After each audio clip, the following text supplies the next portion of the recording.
सुप्रभातम प्रिय छात्रों, इस वीडियो में हम प्रश्न निर्माण के बारे में जानकारी प्राप्त करेंगे कि प्रश्नों का निर्माण कैसे करना चाहिए। सबसे पहले आपको कुछ नियम दिए हुए हैं मैंने, ये आपको नियम याद होनी चाहिए।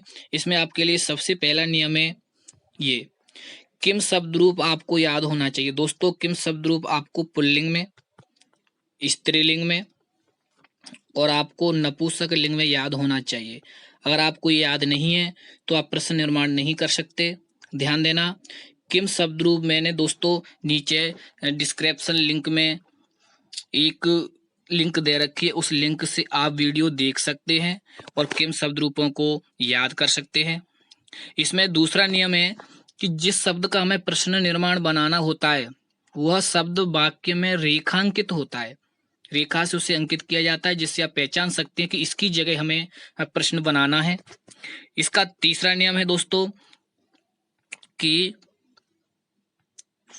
उस रेखांकित शब्द को हमें अच्छी तरह से पहचान करनी चाहिए कि वह रेखांकित शब्द किस लिंग में है, किस वचन में है तथा किस विभक्ति में है। ध्यान देना, जो रेखांकित शब्द उसके अंतर्गत हमें 3 बातों को याद रखना है कि वो शब्द किस लिंग का है, पुल्लिंग, स्त्रीलिंग या नपुंसक लिंग, उसमें कौन से वचन है, एक वचन है या वो द्विवचन या बहुवचन है, या फिर वो 7 विभक्तियों में से किस विभक्ति में प्रयोग किया गया है। और अगर आपने ये जानकारी प्राप्त कर ली तो फिर उसके बाद में चौथा नंबर नियम याद करना है कि उसके बाद किम शब्द रूप के अंतर्गत जाना है और उसी लिंग को देखना है और उसी वचन को तथा उसी विभक्ति के शब्द रूप का प्रयोग हमें प्रश्नवाचक चिन्ह के साथ करना चाहिए। अब हम ये कैसे करेंगे, उसके लिए मैंने यहाँ पे कुछ उदाहरण दे रखे हैं, उससे आप पहचान सकते हैं। जैसे यहाँ दिया हुआ है, रामः पुस्तकम पठति। राम यहाँ करता है, पुस्तक यहाँ कर्म है और पठति यहाँ पर क्रिया है। ध्यान देना, जो राम शब्द है पुल्लिंग का है, प्रथमा विभक्ति है और एक वचन है, तो हमें किम शब्द रूप के अंतर्गत जाना चाहिए।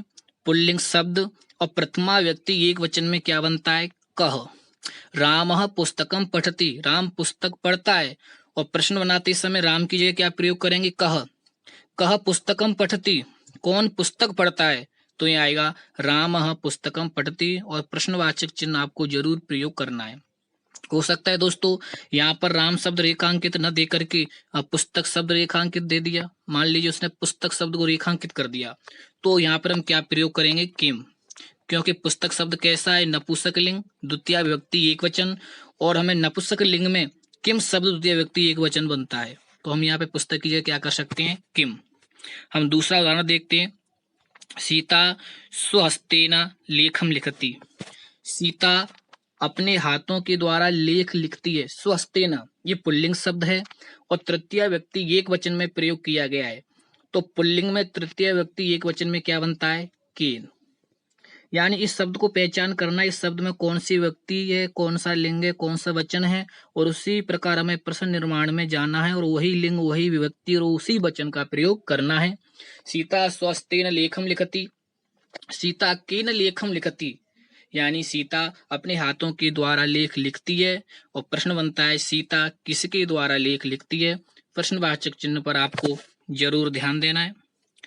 तीसरा देखते हैं उदाहरण, आपके सामने दिया हुआ है, छात्रः गृह कार्यम करोति।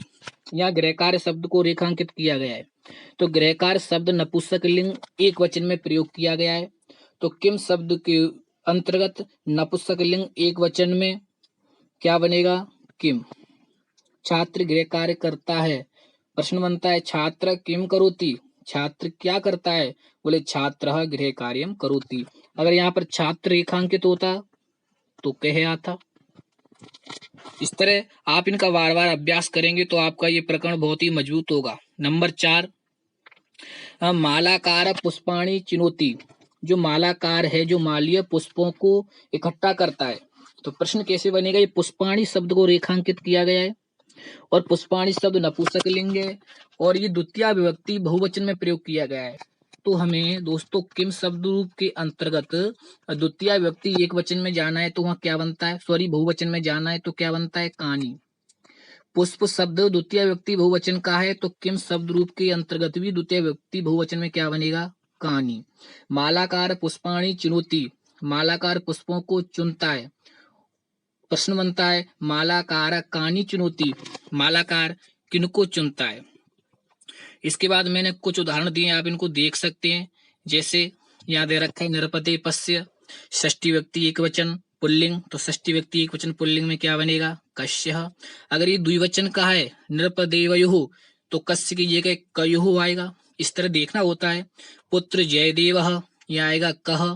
पुत्र यहाँ पर विशेषण है तो विशेषण के लिए भी हम कह का प्रयोग कर सकते हैं, क्योंकि विशेषण विशेष दोनों में एक ही विभक्ति का प्रयोग किया जाता है। धनम नपुंसकलिंग शब्द है, ये कर्म है, तो यहाँ क्या आ जाएगा? किम। स्वस्तेन अभी आपने देखा, केन अपने हाथों के द्वारा, निर्धनेभ्य इसमें मूल शब्द है निर्धन और ये चतुर्थी व्यक्ति बहुवचन है, निर्धनों के लिए। तो किम शब्द रूप में चतुर्थी व्यक्ति बहुवचन में जाएंगे तो क्या बनेगा? केभ्यः, किन के लिए, किन सब के लिए? बोले निर्धनेभ्य, निर्धनों के लिए। कोशात पंचमी विभक्ति एक वचन पुल्लिंग शब्द है तो पंचमी व्यक्ति एक वचन पुल्लिंग किम शब्द में क्या बनता है? कस्मात, कहां से? कोशात, कोष से। कोष वो जगह होती है जहां पर धन इकट्ठा होता है। उसके बाद देखते हैं ग्रामे, गांव में, कुत्र कहां, ग्रामे गांव में, और ददाती ये क्रियाएं देता है। इस तरह आप प्रश्न निर्माण बना सकते हैं। प्रिय दोस्तों, ये वीडियो मेरा भाग फर्स्ट है और ध्यान रखना सेकंड भाग का अध्ययन भी हम करेंगे अगले नेक्स्ट वीडियो के अंतर्गत, जिसके अंतर्गत कुत्र, कदा इत्यादि के बारे में जानकारी प्राप्त करेंगे कि उनके द्वारा प्रश्नों का निर्माण कैसे होता है। आप हमारे YouTube चैनल को जरूर सब्सक्राइब करें, लाइक करें, शेयर करें। आपको संस्कृत संबंधी सभी सामग्री एवं सभी कक्षाओं की क्लास यहाँ से आपको अध्ययन कराया जाएगा। धन्यवाद।